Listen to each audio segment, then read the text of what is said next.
Hey guys, in this video I want to do an unboxing of the Monroe quick struts.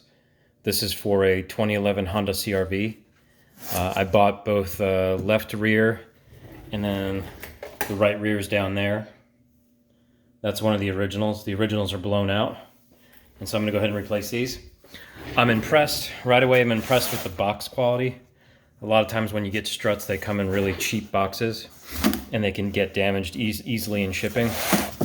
This box is really good quality box. Very strong box. It was stapled together. See, it had staples here, so this flap was stapled down on top of here, so no chance of it opening up.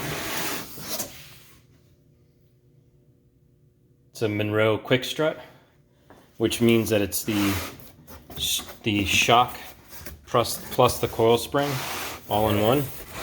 And here's what it looks like when you get it. And later on in this video I'll do a side-by-side and I'll show you what it looks like compared to the Honda original.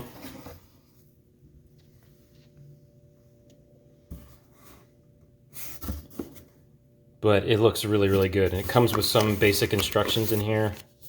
You got a basic instruction booklet, and then it comes with, let me get this out of here. See that down there? It comes with a couple of nuts for the top here, for the top of the strut mount. I gotta say, I'm really impressed with the quality. Looks much better than a FCS or a Sensen or a PRT or any of the other Chinese manufacturers. This strut was made in the USA, and from what I can tell, looks just like the Honda original. I'll go ahead down in the description. I'll put in a link for where I got this. I'll put a link down to Amazon where you can pick up these struts.